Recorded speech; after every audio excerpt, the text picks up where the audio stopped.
Hello guys, this is the Speed Maniac and welcome back to another episode. Today we are going to be discussing about the differences between actuators and sensors. An actuator is a device that takes input of a signal and converts it into an action. In other words, an actuator typically converts electrical energy into mechanical motion. Actuators are critical components in various systems such as engine management, braking, and transmission systems.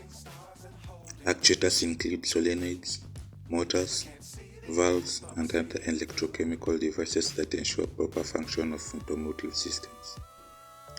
Examples of actuators in automotive systems include: first, we have engine control actuators. These include components like throttle actuators, which regulate airflow into the engine, and variable valve timing actuators, which adjust the timing of intake and exhaust valves for optimum engine performance. Secondly, we have the brake actuators. In modern vehicles, brake-by-wire systems use actuators to control the application of brakes. These include the anti-lock braking systems and traction control system actuators. Thirdly, we have the transmission actuators.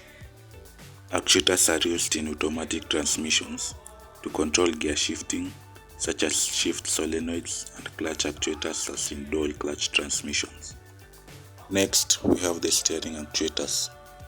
In electric power steering systems, actuators assist in steering by applying force to the steering mechanisms based on the input from the sensors and control modules. Next, we have the suspension actuators. Some vehicles feature active suspension systems that use actuators to adjust the stiffness or height of the suspension based on driving conditions or driver preferences. Next, we have the door lock actuators. These are actuators that are responsible for locking and unlocking the doors remotely or via the vehicle's central locking system. Next, we have the power window actuators. These control the movement of power windows, allowing them to open and close at the push of a button.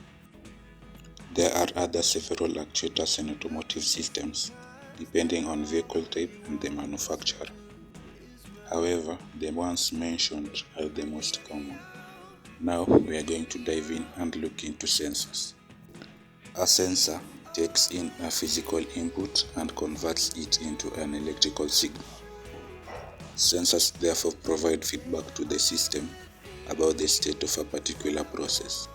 The output of sensors can be converted into a readable format, and the information obtained used to control certain aspects of the engine for optimum performance.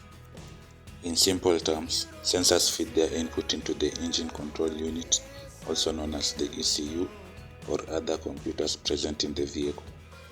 Sensors detect and measure various parameters such as temperature, pressure, speed, position, and proximity. They gather data from the vehicle's surroundings or internal systems. They may be located in the engine, exhaust system, wheels, transmission, suspension, and other critical areas. Sensors provide real-time data on the vehicle's conditions or surroundings, allowing control system to respond quickly to changes. Examples of sensors include temperature sensors, oxygen sensors, speed sensors, accelerometer, and proximity sensors. In summary, while sensors gather data and provide feedback to the vehicle's control systems, actuators execute commands based on that feedback to control various mechanical or electrical systems within the vehicle. That's all for today. Thank you for watching. See you on the next one.